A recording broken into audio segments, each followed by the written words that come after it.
We are living legends.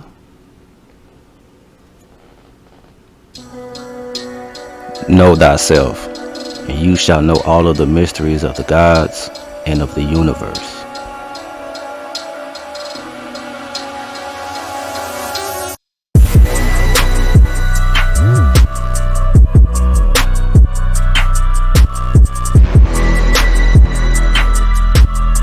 For more spirit science content, give a thumbs up and like. Don't forget to subscribe to stay in tune, and hit the bell for new spirit science videos.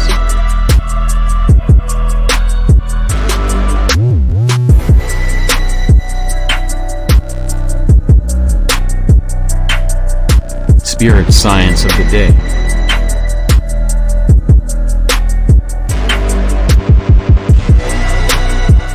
Greetings, I am Kryon of Magnetic Services. Could it be that, as I said this morning, that the room has been filled with an energy beyond expectation, coming from places you wouldn't understand? In this place exists an energy who knows you so well that it touches your heart. No matter who you are, or what your culture is, or where you come from, it touches your heart. Why? If I told you that all have something in common, it would be beyond belief for you, for indeed, you all come from the same place. There is a commonality, a truth that says you all are the same in a certain way. Home is the same for all of you. So perhaps that is what you feel as you come into this place. As you associate with human beings you'll never see again, do you feel the connection? What does that mean to you? Do you understand the bridges and bonds that you build here profoundly out of time? Did you know that this is a place where love is generated? Did you know this is a place where it's safe to think differently? Not all of you have come to see this book show, you know. Some of you are just enduring this time of esoterics. I know who you are, so let me address you. You are so loved for your patience, so loved for your patience. Do you know that there is not one guide, one angel, or one entity on this side of the veil who's going to bother you? If you walk out of this place and say, I don't care anything about this, I don't believe in this, that guy wasn't really channeling, you know. He was pretending. If you leave in total belief, it changes nothing about the way this sister, brother, Kryon feels about you. Free choice it is for the human, and it is respected. For if and when you're ready, it is then you may choose to open the door of belief into the esoteric, and not before. God does not place energies upon those who wish to be untouched by the experience. Let me tell you how these messages are going to be structured and what the messages will be this night and the next. For this night, we are going to load up on the esoteric. Then tomorrow night, we're going to load up on the physics and the astronomy. These will be very different kinds of channeling. They are being given separately, but in my reality, they are being given simultaneously together. For you, they are a pair of messages that are opposites but related. So if you listen or read or hear one, be sure to experience the other like bookends. They balance one another. One is the most esoteric and one the more scientific. So tomorrow I will do what I have not done in a very long time. I will give pure physics, pure science. I will explain some things to the limit of the allowance I'm able to reveal, giving hints about the way things work and why they work the way they do. I will explain some of the unexplainable things that astronomers see and some of the things that physics has totally and completely missed. I'll even rewrite some of the laws of physics that you depend on for a logical system. But tonight is for the woo-woo group. I knew you'd like that. My partner told me to use that word. The woo-woo stuff. I know the things that you are criticized the highest for. I know who's here. I know what some of you endure for the beliefs you have that are outside of the culture's accepted thinking. Some of you have come here totally and completely alone, knowing that when you go back, you can't really share what happens here. Yet you'll want to. You want to take somebody aside and say, well, I went someplace and I know I was touched. Somehow I was touched. I don't even know what touched me. I just know that I feel so good. I feel empowered to do things I could never do before. And I'm all by myself, and I wish I could share it with you. But you can't do that, can you? If that is you, I would like to give you a message. It is not necessary that you share anything with another human, really. Just go away joyful, healed, blessed, and carry with you a consciousness and light that, by your actions, show your shift to your family, to your workers, to your culture. Let that be your message, for that is the way of it and always has been. I must preface all the esoterics by again walking you through the challenges that we have from this side of the veil as Kryon, arriving into a three-dimensional existence, trying our best to give you interdimensional information. Here is the example for you. Try someday to explain color to a human being who never had sight.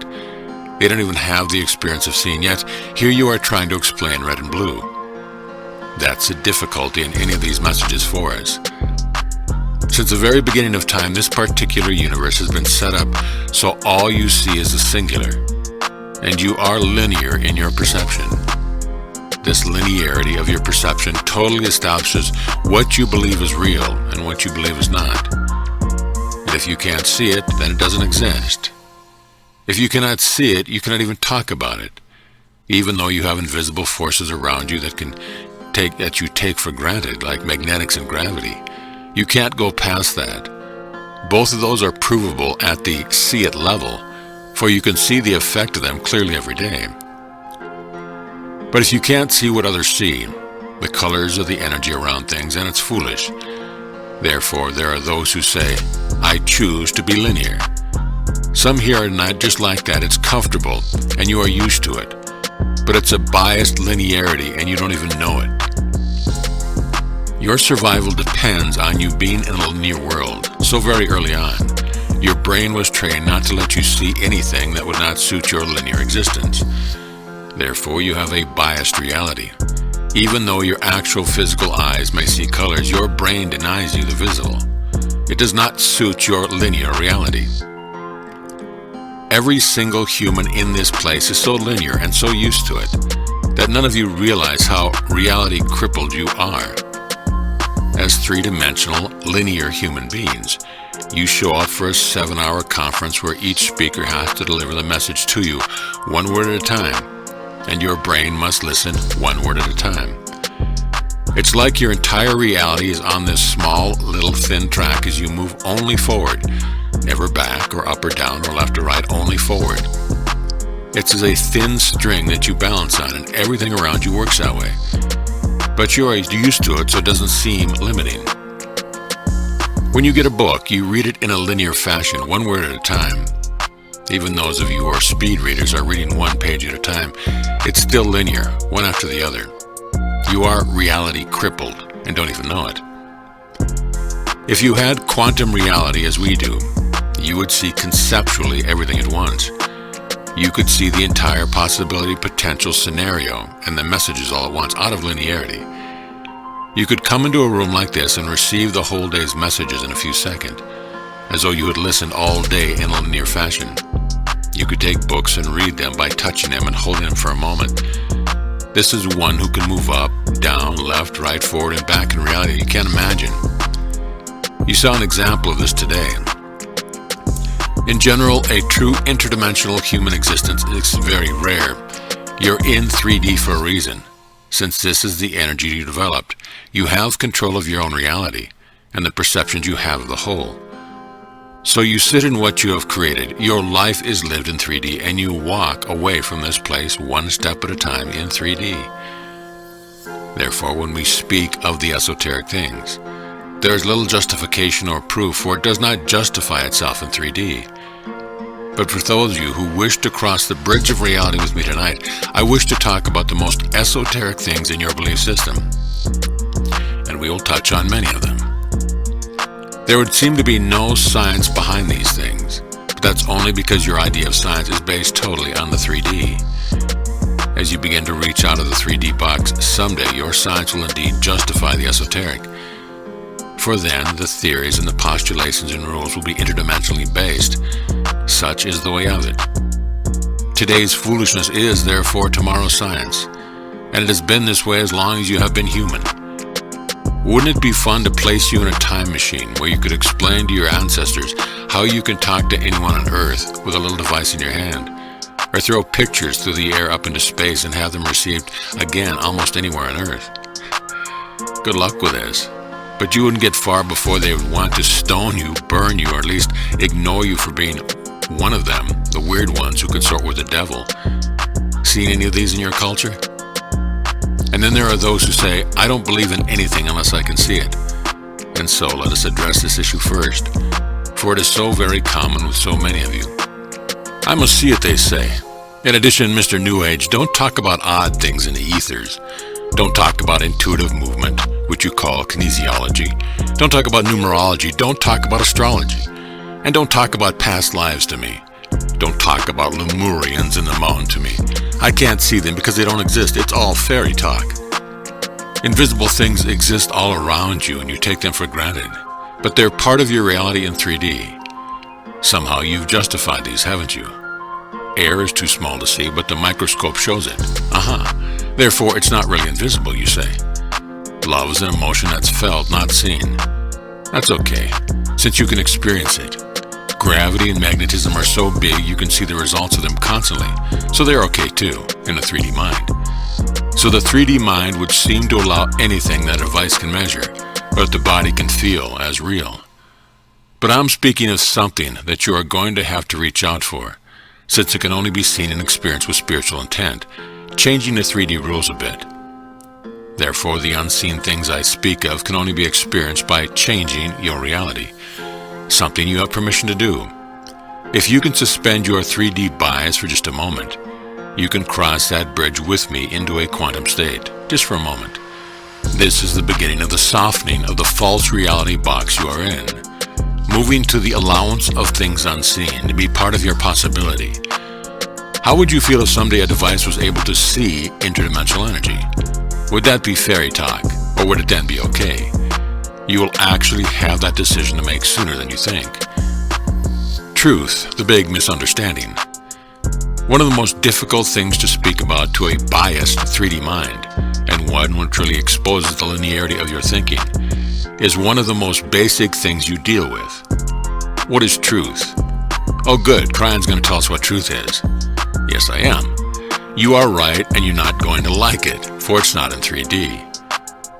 Truth is the attribute of when the human heart marries the love of God, and the results are the passion for the spiritual path that enhances that human.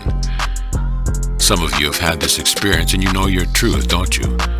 And you will often say, this is my truth. But how do you feel when it isn't someone else's truth? They may have theirs as well, not like yours. But it may be just as passionate for their marriage to their love of God. What they see in their potentials and what they do, the actions which they have, the integrity which they hold for spirit, the direction they go in, may be very, very different from yours. How do you feel about that? Are they wrong? Kryon, are you about to tell us that there are many truths? Yes, but more than that, indeed, there are many truths. But the human brain, biased in singularity, yells, there's got to be only one truth. This is something that is at the core of all spirituality, one truth. There cannot be many. We are all looking for the one truth. It's responsible for all the religions on the planet and most of the wars. It is the commensurate search for God. And I say, how 3D of you. What if there were multiple realities of truth that all led to the same place? Would you be okay with that? For that is the way that it works. If you really need the one singularity of truth, I will give it to you. You are all connected. How do you like that? But think about it. Do all the parts of each earthly machine know the whole picture? Do they know why they exist? Well, not in a linear world they don't. What if you were all parts of a giant truth machine, all working together for the purpose you didn't really understand? I'm telling you, these truth connections are like the spokes of a hub of a wheel. There are trillions of them, and they all lead to the center, and they are all called truth. Well, some will say, I don't like that. You don't like it since it doesn't fit your linear box. Let's talk about food. The sustenance of life is food. The sustenance of your spiritual growth is your truth. It is your passion. What are you going to do based upon the truth that you have that is the marriage of you and your higher self? What are you going to do in life? Whatever you then do is your truth, and it's known only unto you. It's personal. but it's the linearity of human existence that then wishes to generalize it, paste it upon groups of humans and call it a doctrine. Put it in one box and you feel better about it, don't you? It's far easier when you have an authority outside yourself to tell you what your truth is. Then it's not your responsibility. If I told you there was only one kind of food, what would you say? No, you wouldn't like that either, would you? What if the giant food angels came down and said, "Stop this. You're all going to have to stop eating what you're eating and change because there's only one food"? You'd say, "Well, that doesn't work. That's ridiculous. That's silly." And I'm saying to you, it's the same kind of attribute when it comes to spiritual truth. Spiritual sustenance is individual and unique. The search for truth is not the search for one thing that all will then participate in. That is a very 3D, biased, singular thought. So here's what you got to look at. I have told you that there's truth for every human being in the room, one that is isolated and separate and unique. Yet there is quantum effect here. When you get together, somehow those truths meld together one purpose, don't they? There is a commonality within your intuition of the face of God. There's a commonality of where the truth of the day is manifest in front of you. And those who experience it are okay with that, for they see the bigger picture. So the interesting thing is that although you come here as an individual seeking unique truth, together you are seeking one goal. Because in the higher connection between the truth, there is a synchronicity, and that is the love of God. The higher self you have, that esoteric thing you cannot see, seems to be the glue that makes the quantum effect work, seems to straighten it all out. There is your singularity. Intelligence cells. Let us talk about intuitive motion. Modern medicine does not like this, that there are light workers using their own bodies to test the chemicals in the foods that they should put in them. You call it kinesiology, muscle testing. Somehow, someway, your body is supposed to know, beyond what your brain or your intellect knows, of what's good for you and what's bad for you. Therefore, you see many light workers walking around doing these kinds of testing on their body, and it looks odd to those who don't share the belief. Too weird, they say. That's the silliest thing I've ever seen. What are those people doing? Let's put it into perspective. Will you cross this esoteric bridge with me? What's your biology designed to do? My partner, I want you to go slow on this one. What if you had a disease in your body? Let's pretend it was something like a cancer and it's present in you right now. Oh, intellectual one, whose brain is at the top of the evolutionary ladder. Why is it you don't know it? Why doesn't your brain alert you? Aren't you tuned into the cellular structure of every cell? Shouldn't your brain be getting the message that something is growing inside you that's not only inappropriate, but that might even cause you death? Every system in your body is wired up to talk to your brain, so why don't you know it? I will tell you, you evolved this way, for your body is about survival, and it's always in survival mode first. If there were a neural protocol to inform you every time your body's antibodies went into action, you would be in constant anxiety. Very bad for survival. No, you're kept from it. It's a total and complete block. You could be carrying it around with you and discovered it accidentally. Too late. Doesn't seem right, does it? However, you're designed to have a consciousness where the brain believes that the body's defenses are good enough to take care of anything. So it doesn't bother you with the details. But your cellular structure knows all about it, wouldn't you think? Every cell knows what's going on. So you have then a subconscious system that is working these things. Perhaps for months there has been a battle every day within the cells, yet you walk around having no idea. So a system exists that takes the innate knowledge of what is going on in your cellular structure and communicates it to you. It's out of the intellectual loop. Very difficult to believe for logical thinkers, and it's called kinesiology. Try it.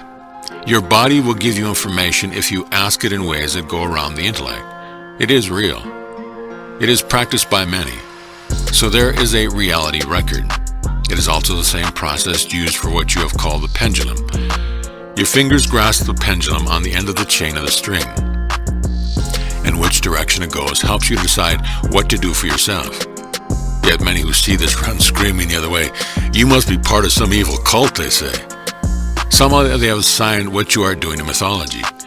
You are using the energy of the devil, they say. You are using the pendulum. Gasp.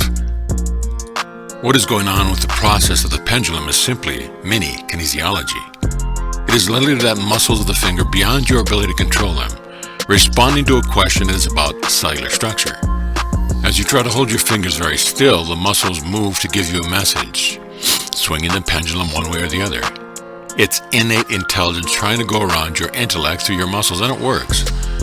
What would you think of a medical doctor whipping out his pendulum for answers every time you wanted to know dosages? Well, some do. One is actually here. Use this process if you wish to find out what's going on in your body, what's best for you. What kind of food are you allergic to? All of these things your body knows, but the intellect is in survival, in a 3D box, and won't tell you anything. Astrology. Let's move to another one. Astrology. Unfortunately, I cannot talk to you about astrology tonight because it's not esoteric. It is extremely scientific. It's the oldest science on the planet, so I'll postpone the astrology until later.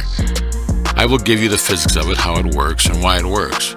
Perhaps I'll take the magic right out of it, and some of you might not like that. For many love the mysticism of it all.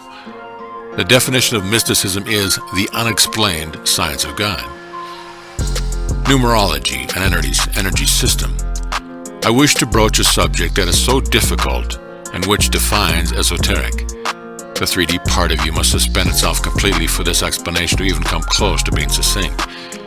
If I'm going to tell you how numerology works, I'm going to have to tell you about the other side of the veil.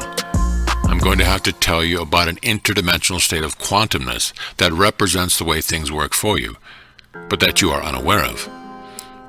In this string of reality that you're on, which is linear, a time frame that is so limiting you cannot stop the clock.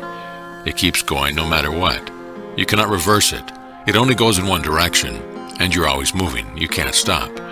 You can't go forward at another speed or backward at all. What a limitation. Imagine now going to a place where there is no time at all, where reality can move in all directions at once. There is a tremendous amount of confusion for you because everything looks random. Instead of an orderly, singular 3D reality, it looks like chaos. What you are seeing is every potential possible for you and your neighbor and everyone on the planet, all together in one place. There's no timeline put upon any of them. Therefore, not only are the potentials there of what you might do after you leave this meeting, but the potentials of what you used to do and what you call the past. All the potentials that were there that you missed and did not do, all together in one place. Can you imagine something that is so chaotic? So you sit and you look at this and it looks so confusing and disorganized, and all you say is, get me back to that linear string where it is so simple. This is a quantum state, and to you, as you cross the bridge from 3D even marginally into that quantum state, it looks chaotic, incredibly chaotic, because there are no visible rules. There's no system, apparently, because the things you see don't follow what you would expect in 3D. They're not simple or singular or organized in a way you can figure out. So you say, get me out of here. This is similar to the situation where you have sightless humans from birth who are suddenly able to have limited sight through your new scientific discoveries. But when they receive it, they say, cover my eyes. It's just too different than the simplicity of what I'm used to. So it is with a 3D individual when they go across the veil and it looks like chaos. It isn't, but it isn't what they are used to. Even your best scientists had difficulty in the early days of quantum physics. They saw the apparent disorganization and randomness and objected. They shouted phrases like, my God cannot be chaotic God. I will not be part of a system that is chaotic. It's not the way the universe works. There must be a system. There must be a plan. There have to be laws, no chaos. And they're right. For now we say to you that what appears to be 3D confusion is quantum organization. There actually is a system, and it has to do with vibration and energy. In this system, anything that vibrates at any frequency in an interdimensional way sets up potentials that are marked for their vibratory rate. This is very difficult to explain. They then become marked potentials. These represent potentials that are most likely to manifest into 3D reality because there is a unique vibration around them as opposed to ones that do not vibrate. In addition, there are strings of vibration that are beautiful that are always between all of the potentials. There are strings between what appears to be the chaos between one person and another, how they met, what they do. You call this coincidence, but a lightworker calls it synchronicity. Whatever you call it, it represents a system with rules, but ones that don't conform to 3D. Many say there are no accidents. This statement infuriates logical thinkers who then say, that is the silliest thing I ever heard. There are no accidents? Of course there are accidents. No, there are no accidents. They are manifestations of potentials into realities based upon the vibration of the quantum attributes, and it links to what you call co-creation. It isn't necessary what you call planning, but there is organization involved. It's a beautiful system. Look, what brought you here? Are you having an epiphany? Is there something going on here, an energy here? Well, there is. I know who's here. And you think that's an accident. What brought you to a chair in front of me? What brought your eyes to this page or your ears to this hearing? That's what I'm talking about. That's not an accident. There's a system going on and you are part of it. Every time you see a 1111 on a clock, do you say, oh, what a coincidence? Or perhaps you know that the energy of the number 11 is within numerology. It is enlightenment and illumination. Two number ones together, each one meaning new beginning. Together, a master number happens that represents enlightenment and illumination. And why is it shown to you so often? It's a sign of the age. It is the number of the age. Numerology is a vibration. And when you look at its significance and you see what the numbers may mean in your life, pay attention. The system creates this, and numerology fits in perfectly to a system of vibration. Cross another bridge with me and pay attention to that tarot spread, which some of you said is a work of the devil. You lay cards out and somehow they're going to tell you what to do. Isn't that fortune telling? No, that's not what it is. Tarot has nothing to do with telling you the future. Listen, if you're only hearing this for the first time, let me tell you what this is. The tarot spread is a beautiful, intuitive way of straightening out the chaos for a moment. Just for a moment, so you may see some of the things in your life through this system that helps you understand your energy better. Again, it shows you what the intellect does not know, for it reveals the energy of vibration within the system that we're talking about. What a beautiful system this is. Esoteric, take it or leave it. Numerology has been around a long time. After all, it's not the new age, it's quite old. Could it be that the ancients knew something that you're just now rediscovering? Could it be they knew about the numbers and they were using them all along? There are those who say, using numerology, we must be having something brewing for September this year. For this is the year of 2007, and September is 9 also. What is it? The 9-year vibration in 2007 represents the end, completion, a wrapping up of something. Next to it is the next year, 2008, which is a 1. 2008 equals 10 equals 1. This represents starting over, a singularity and new beginnings. Every 9 years it occurs. You have a 9 and a 1. That's just math. But who has put together the 9-year cycle? Draw the numbers together and see what has happened within them, or the potential around them. Let me just give you a hint. The last time it happened, the 9-year cycle, you were within 1 year of the prediction of the Armageddon that you did not experience. Did you notice this? There's always a potential for shift to complete one thing and start another. And here you are in the 9-year again. You might say, but on 9/7, that's got to be something that's going to happen, right? There are several dates within that month that will also be a 9 vibration. For instance, the 18th or perhaps the 27th. So Kryon, what's going to happen on one of these days? I will tell you what's going to happen. Yet that day, some of you may be tuned into the esoteric, and some of you may be simply walking along and not caring. But I will tell you what's going to happen. That is a day all over this earth, whichever day it is, it will be celebrated. It is a day of tremendous celebration of shift. Don't fear these things. Numerology tells you what the intellect does not tell you. So in this case, it gives you hints about your own earth, about your tract and what you're doing. Why don't you take that day and get together with a group? Why don't you take that day and celebrate the fact that you are heading toward 2012? Just like the Mayans said, it is a time of enlightenment, a vibrational pattern that they saw repeated over thousands of years where the vibration of the planet went up and down. That's what they were doing in their observations as they looked at the sun and they looked at the moon. They were computing the esoterics. The vibrational shifts of the earth is what they were plotting, and they did. In this 9th year, in the 9th month of a 9 vibration day, take time and say, thank you, Spirit, that I am here. that I'm alive and I can make a change on this planet in myself, in my health and love of my family. Thank you that I can be a lighthouse for this time. This was not the original plan when they were growing up, you know. Something changed it. Just go take a look at the prophecies of Nostradamus. They are no longer valid anymore, not really. You changed and shifted, turned a corner. That's numerology on an energy system. Past lives. Oh, the big one, many say. How could anyone be so foolish to believe in past lives? There's absolutely no evidence. How can you hang on to such a premise of past lives? You will not hear proof of past lives from this chair. There never will be any kind of absolute empirical evidence. There will be much circumstantial and experiential evidence around it, but never anything to actually prove it. You either have the confirmation intuitively, and the knowledge is there, or not. But we ask you, what is it that has guided your personality so that you will come in so different from your sister, from your brother, from the same parents? What made you so unique? What gave you the phobias that nobody expected you would have, where you had no life experience to create them? What made you want to do certain things? Why has the artist become the artist? Is this all random? Did the variety of biology give you all that science tells you, or could there be a system? In the quantumness of the potentials that I have described, is it possible that you have lived before? Well, the answer is that you have. The answer is many times. The answer is that those who would come to a gathering like this are very aware of that. Old souls come together to learn these esoteric things. Old souls are attracted to these intuitive things. Old souls are in your room.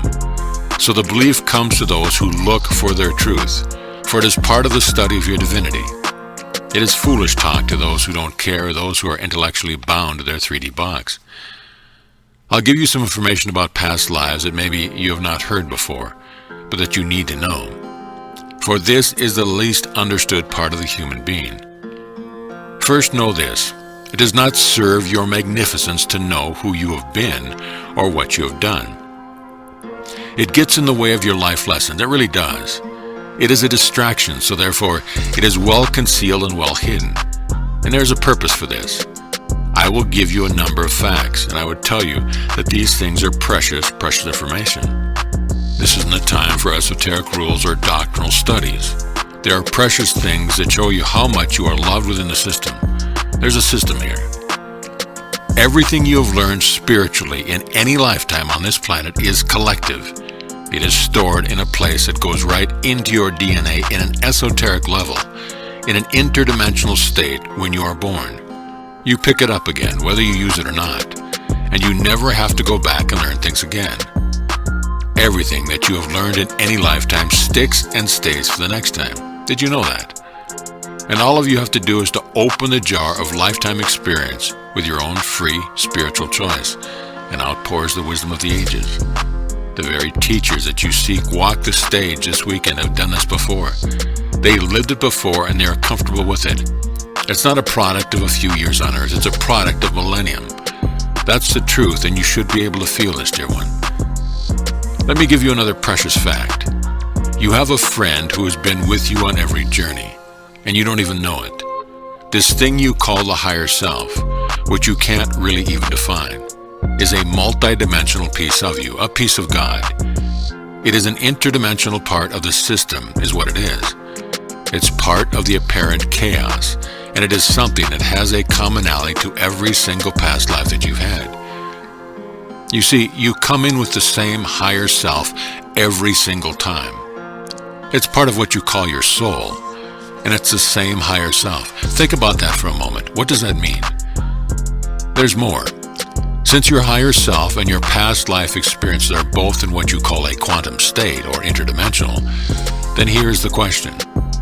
Is it really a past life when there's no time? How can you even use the word past? If it's not a past life, then what is it? It's a current life, isn't it? Everything you have learned is an accumulation of who you are as you walk this planet. Wise old soul, you may not feel like you're filled with wisdom, but some of you know what I'm speaking of, and you are, indeed, filled with knowledge. You have the street smarts of the universe, and you know it. It's intuitive, isn't it? You can't quite touch it, but you know it's the truth. This higher self knows every single human being you've been. And it's not in a row or stacked up in a linear list. It's all mixed into a bowl together, and it's on your lap. And what we have taught before is this. Those of you who wish, you can reach into the bowl and take the best part of any one of those lives and apply it to your current life. For that's why they're here, dear human beings. It's part of the system. They're not past at all. Blessed is the human who reaches into the Akash and picks up the wisdom, who picks up the teacher, the passion of the love of God, the priest, the nun, the shaman. It's all there. It's part of the system that you would recognize your truth, for now you know why it's so unique, for it involves the ages of your being here. Those are the facts of the past life. Well, Kryon, I believe in past lives. I believe in kinesiology. I even believe in numerology, for I've seen it work. All of the things are okay with me, but I'm having a real hard time with these Lemurians in the mountains. All right, I want you to put this together with me. I want you to suspend belief for a moment and cross this bridge with me. Most of humanity say that God is eternal.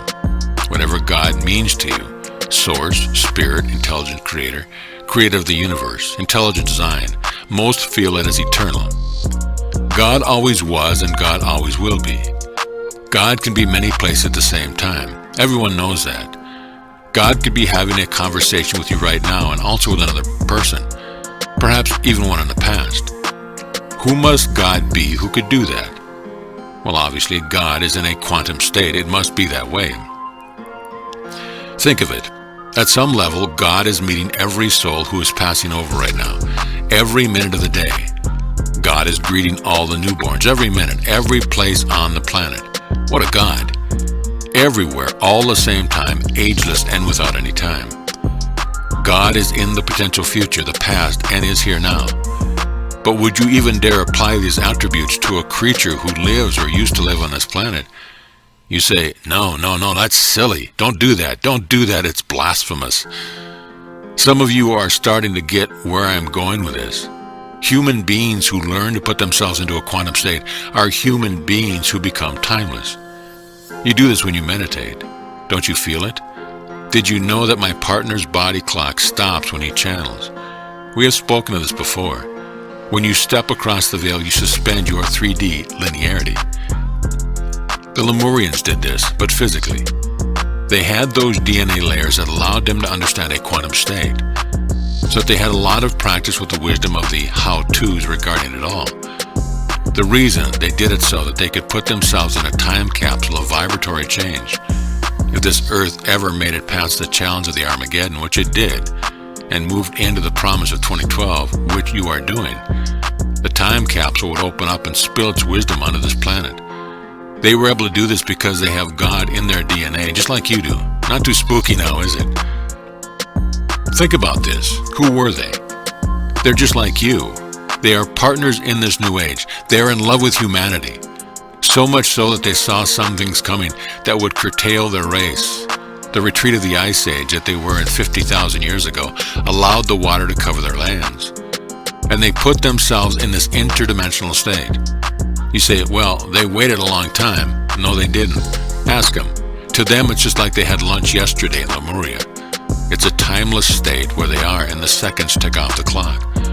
All they did was cross the street, and here you are. So what is it about the mountain? Indeed, it's simple. It is the collection point that they chose. It's only a collection point, one from which they stage the help for those who would come for it. Every time I've sat on this stage with my partner in this magic place, I have reminded you of this, and I'll say it again. There is an invitation to take a Lemurian home with you. These are simply humans who have lived before in ancient times, who had high technology, quantum consciousness, in their cellular structure. They were in a quantum state with the elements of the planet. Is this so far-fetched? What is it you know about your own indigenous? Lemurians knew more about the planets, about biology, about DNA, about magnetics. Now they are stepping forward as helpers to those of you who wish to start this interdimensional journey. It's part of the system. Finally, we close. Kryon, I'm having a hard time with God. Where is God? We want God to come down and straighten out this planet. Oh, I want peace so much with what is in the news. Is there really a God? What evidence is there? Well, go ask your astronomer who put energy and potential together. They're scratching their heads right now. What is intelligent design? They won't say the God word, but they'll say everything else. There's a system, they'll say. Maybe it's not as random as we thought, they'll say. They are using it, but they can't define it. But you know it's intelligent, and that against all odds it created us. You know what the human does as soon as he is old enough. He searches for the Creator. Did you know that? It's almost like an indictment that something's going on in your DNA that asks you to find God. When more than 85% of the planet has a religion that believes in the fact that the soul is eternal, you have to look at why this would be. Some of them want to put God into a building. They're happy just to know that He's there so they can visit and worship. And the rest of you? You want to find it inside because you have eons of experience yelling to you, and it's there to find. You want to know if God is real. Do you have the courage alone to sit down and say, "Dear God, I want to know if you are here or not. In pure intent, I ask to show me." Do you have the courage to do that? That's the night when you don't get any sleep, because that's when the angels that have been standing next to you your whole lifetime start to have a party. You are giving permission for healing to proceed, to become partly interdimensional, to visit a quantum state, to live longer and be more peaceful, and to create peace in your land. You will begin to move in ways that you cannot even believe are possible through a quantum intelligence that literally carries your thoughts and your prayers to where they should go. You become a partner with God, and it is you who carries the light that you are pleaded with God to carry to those who need it so much. You see, it's part of the system that so many have said is chaotic, but is not. Oh, it's beautiful, it's loving. You can see the strings as they vibrate, all with purpose, not chaotic. And with intent, you can control them, creating your own truth, creating your own reality, creating a life very different than the one you thought you had. That's the esoterics. That's the message of Kryon. Tomorrow we'll talk about physics. Tonight we talk about the love of God. And that is my message through this clear channel who sits in a chair before you. We're not leaving the building tonight, you know.